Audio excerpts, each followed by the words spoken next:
Salve, Strati. Yo soy Roberto Islas.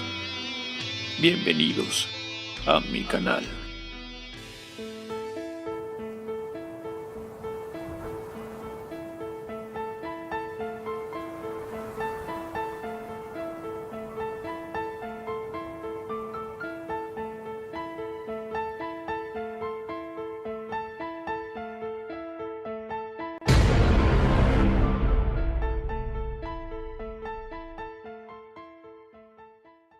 Hola terrícolas, yo soy Roberto Islas y el tema de este video es hipertensión arterial. La hipertensión arterial es una enfermedad crónica caracterizada por un incremento continuo de las cifras de la presión sanguínea por arriba de los límites sobre los cuales aumenta el riesgo cardiovascular. La morbimortalidad de causa cardiovascular tiene una relación directa con el aumento de las cifras de presión sistólica sostenida por encima de los 139 milímetros de mercurio o una presión diastólica sostenida mayor de 89 milímetros de mercurio, tanto para las complicaciones de la enfermedad coronaria como para los accidentes vasculares cerebrales, insuficiencia cardíaca, enfermedad vascular periférica e insuficiencia renal. La hipertensión es una enfermedad asintomática y fácil de detectar, sin embargo cursa con complicaciones graves y letales si no se trata a tiempo.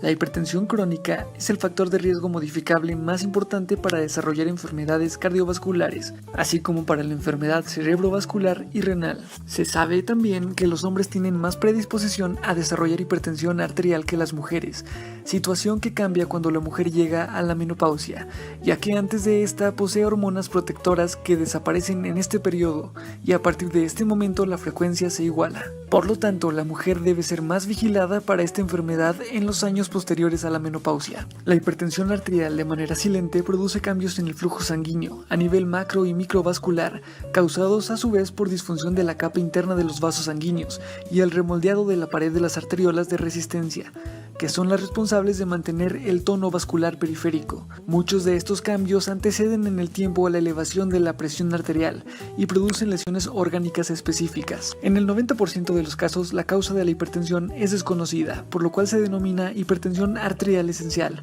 con una fuerte influencia hereditaria. Entre el 5 y 10% de los casos existe una causa directamente responsable de la elevación de las cifras tensionales. A esta forma de hipertensión se le denomina hipertensión arterial secundaria, que no solo puede en ocasiones ser tratada y desaparecer para siempre, sin requerir tratamiento a largo plazo, sino que además puede ser la alerta para localizar enfermedades aún más graves, de las que la hipertensión es únicamente una manifestación clínica. Según la American Heart Association y la American Stroke Association, una presión sanguínea normal sistólica debe ser menor a 120 y una presión sanguínea normal diastólica debe ser menor de 80. Se considera elevada cuando tiene cifras sistólicas entre 120 y 129 y diastólicas de 80. Hipertensión grado 1, sistólica 130-139, diastólica 80-89.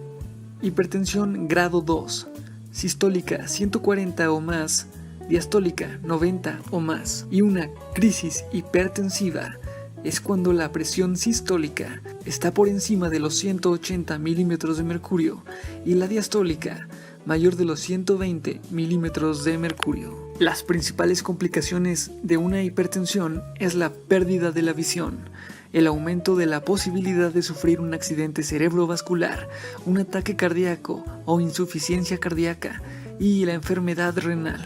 Está demostrado que consumir menos cantidad de sal evita todas las complicaciones de la hipertensión, como el accidente cerebrovascular, la insuficiencia cardíaca, las dificultades en las funciones de los riñones, la disminución del calcio, retención de líquidos, formación de tumores, dificultad del aparato respiratorio, sobrepeso y obesidad.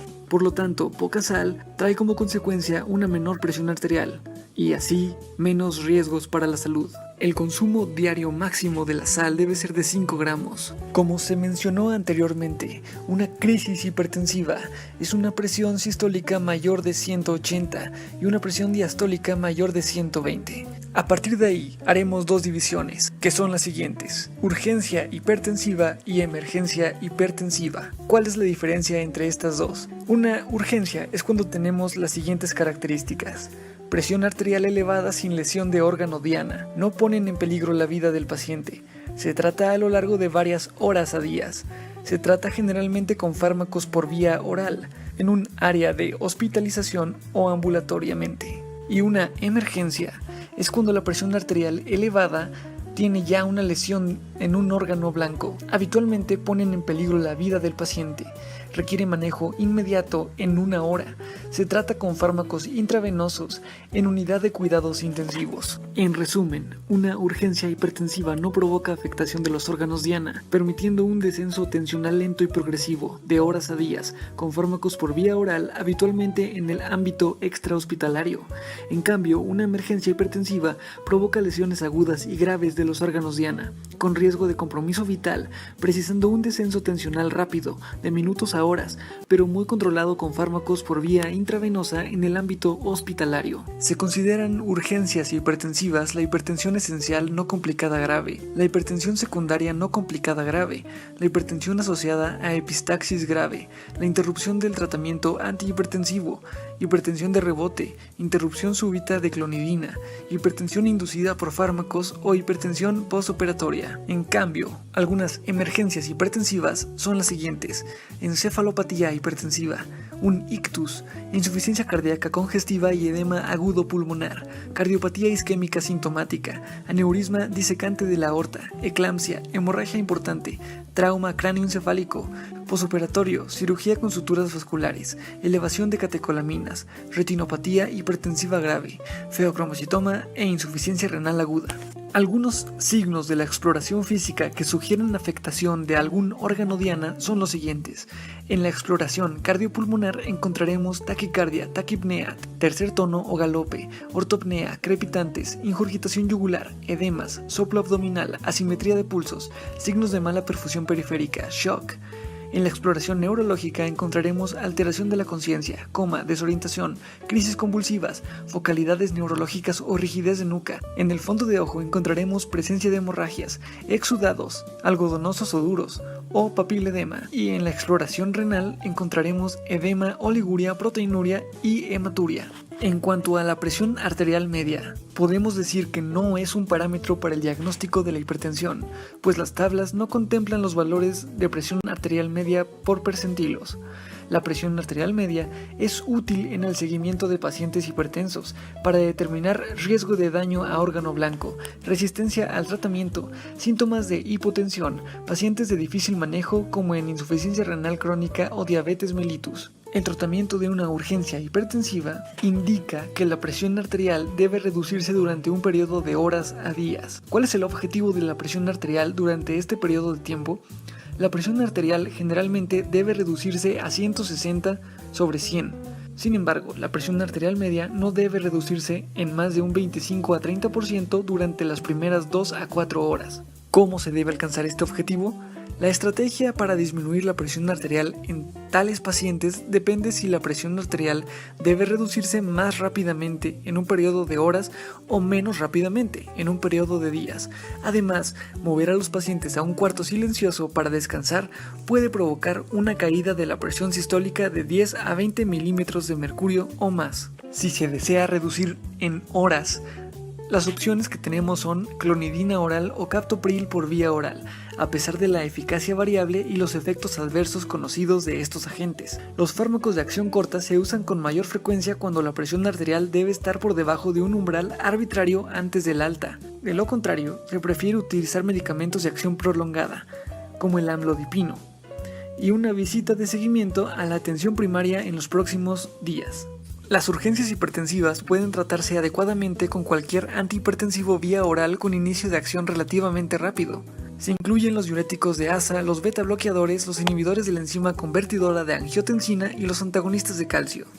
Ahora, el tratamiento general para una emergencia hipertensiva es la evaluación inicial, donde se detecta la presencia de daño a órgano blanco, es decir, corazón, cerebro, riñón, ojos. Se debe realizar un manejo agresivo del control de la presión arterial, un manejo farmacológico apropiado y paulatina disminución de la presión arterial.